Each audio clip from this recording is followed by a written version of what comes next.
perfect video game. Does that exist? Okay, all right. Look, I'm going to give you guys what I think are some perfect video games. I'm going to give y'all 3 of them. 3 video games that I personally believe are perfect or as close to perfect as you're going to get. Some of these topics that we're going to speak on are somewhat subjective. Granted, gaming and streaming is a culture of its own, so there are some things that are objective within the culture, but I understand that there's some nuance and some of these things are subjective. While discussing these games, we'll talk about mechanics, replayability, storyline, character development, the way the game looks, is it aesthetically pleasing. We'll look at a multitude of aspects of the game, and we're also gonna put a disclaimer in there. A lot of our classic games that we loved, they aren't perfect games. Mario N64, love it to death. It's not perfect, clunky as hell, right? GoldenEye, 007, right? Clunky as hell. Controls are loose, wonky. Grand Theft Auto San Andreas. These are games that I absolutely love and adore.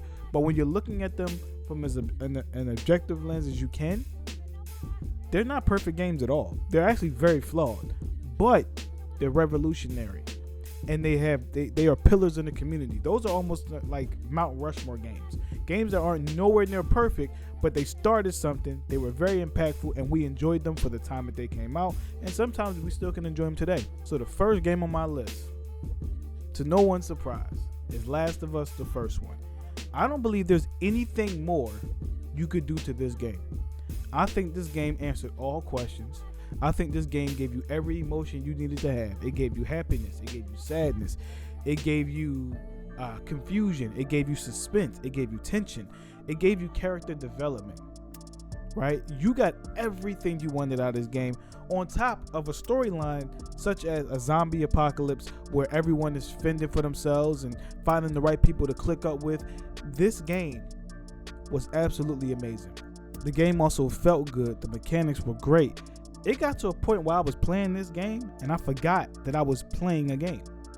Like, me and my ex-girlfriend broke up during this time period, and she knew to bring that game back. She knew to bring my PlayStation back, and she knew to bring that game back. It was such an experience that I could play it today, right now, right? I could play it today, right now, and it would feel like a different experience for me. Coming in at number 2, now this may be a little more controversial, but I'm putting Uncharted 4 in this spot. And the reason I'm putting Uncharted 4 in this spot is for similar reasons as to why I put Last of Us in this spot. It literally did everything you wanted. Uncharted 4 was so good that I never played Uncharted 1, 2, or 3. And I didn't need to enjoy 4. 4 was just that good. The dialogue, the interaction between Sully and Nate and his brother, like just the interactions, the game also felt great. And I hate puzzles. But I enjoyed them in Uncharted. I did. Uncharted had a way. The soundtrack was great. The jumping mechanics, when you got to swing from mountain to mountain, just all those things felt really, really good. And the storyline was rich. It felt like you really knew these people. His wife finding out things about him finding his brother when he thought his brother was no longer alive. There was so much in this game. And then there was replayability. It was just so much in this game. It was hard to not enjoy the game. And then I remember I was sitting down playing it, and my girlfriend was watching. My girlfriend at the time was watching, and she said, "This looks like a movie," and it did.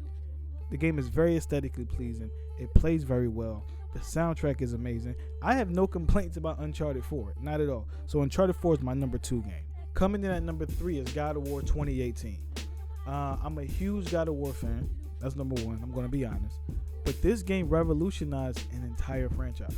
The God of War franchise was effectively dead at this point, right? By the time God of War 3 came out, we were kind of getting stale on God of War. We were getting stale on it because we had already seen, okay, he's a killer, he's a god. He's a killer, he's a god, right? But in God of War 2018, we seen a father who was mourning the death of his wife, who was trying to raise a kid, but raise the kid the right way. Raise the kid in a way where he didn't have to be the violent killer that Kratos was. We watched this man battling internally and battling externally to get his wife to the top of the mountain, and then we're watching him make allies along the way. Kratos wasn't that friendly in the previous God of Wars. We're seeing such a different dynamic, an entirely new engine, beautiful graphics, beautiful dialogue, character development out the wazoo, replayability. You can get a lot of hours out this game.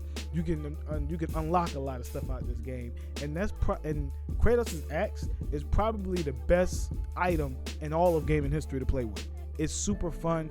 It feels heavy. It feels powerful. And then they brought back the Blades of Chaos. Like, there was so much in this game, and there was literally nothing to ask for in this game. You had the emotional pulls. You had the heartstrings. You had even moments of laughter. You had moments of Kratos showing Atreus, his son, that he's proud. There was so much in this game. And for me, it's hard for me to say this isn't a perfect game. Because what could you have added to this game? What could you have added? Nothing. Like, there was nothing to add. It was a perfect game. So I alluded to this in the beginning. So some of you guys are going to ask, well, what about some of those classic games? Like those real classic games. I mentioned N64 Mario, GoldenEye, and even some more recent games like, I don't know, Skyrim, right? These games are monumental. These games are great. But some of them are bugged the hell out. Some of them are wonky as hell. Cyberpunk would have effectively been probably on this list if Cyberpunk didn't have such a bad rollout. Cyberpunk struggled early when it came out. There's other games like Baldur's Gate 3. I haven't played it, right? I've seen the combat system and said that's probably not for me. But I've heard that that's one of the best games of all time. Universally one of the best games of all time. So there is a bit of opinion in this as well. So you have to be fair around that. But for the most part, the 3 games that I mentioned are objectively great games. Even if that's not your style of game, you probably recognize the 3 games I mentioned are pretty damn good. And there are other games. There's plenty of other games that are really, really, really high quality games with nothing else to ask for. So I would like you guys to comment below. What kind of games you guys think are perfect? You know, for me, these are the first 3 games that came to my mind. But there's a whole host of other games that I grew up loving, like Phantasy Star Episode 1 and 2 online. I love that game. I wouldn't say it's perfect, but it was one of the first to ever did what it did, to go online and those kinds of things. So, but yeah, guys, comment below what games you think are perfect. I appreciate y'all for tuning in. I'll be on later. Appreciate it.